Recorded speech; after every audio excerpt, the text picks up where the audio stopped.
bond evaluation based on present value and future value. So there's a common formula, the equals future value divided by.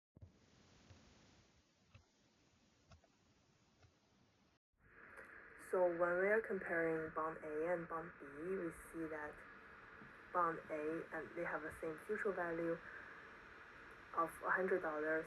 We same coupon rate of 5% and same interest rate. We got the answer that the shorter term has a higher present value and the longer term rate has a lower present value.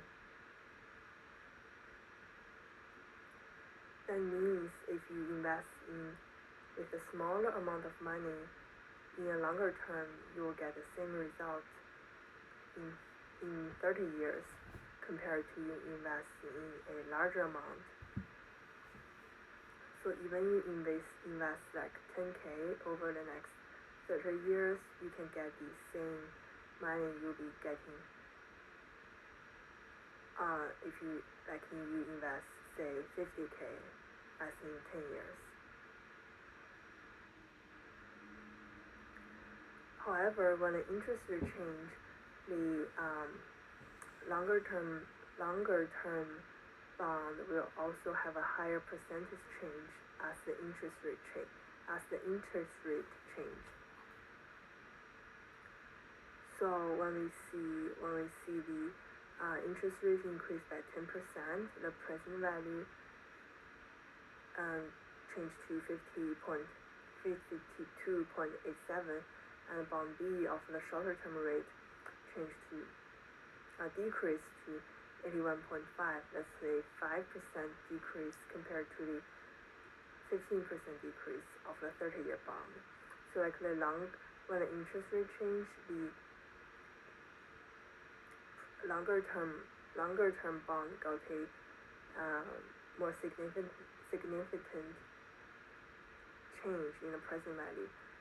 That means that if you are investing at a higher interest rate, the longer the better, which means if you invest in long term with a higher interest rate bond, you are getting more money essentially. However, it's very ideal because the longer term bond are usually with a lower interest rate, while various short term bond are short term, but they are usually more volatile and versatile, and it comes with higher interest rate. And come to a question, which would I invest in, shorter term or longer term? I would go with the shorter term, because they are more like a ETF kind of investment. Whereas longer term, you are not really rely on the performance of company. This echoes with the study of Sugo and all. Longer term are not really impacted by the economic growth, especially in developed countries. They are more relying on the government interest rate and etc. They are not relying on the company performance. So I would personally invest in shorter term, where I can invest and withdraw my money in a shorter term.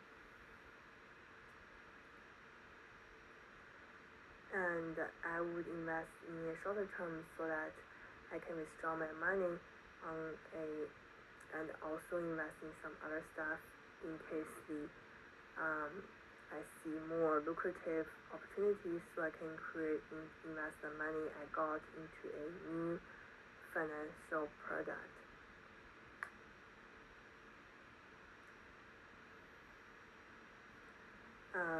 Longer term, you cannot really withdraw the money as quick. You're just getting a lower interest rate every term, and eventually you will get a larger lump sum at the end, but you are not using the money, the capital you have, in a more efficient way.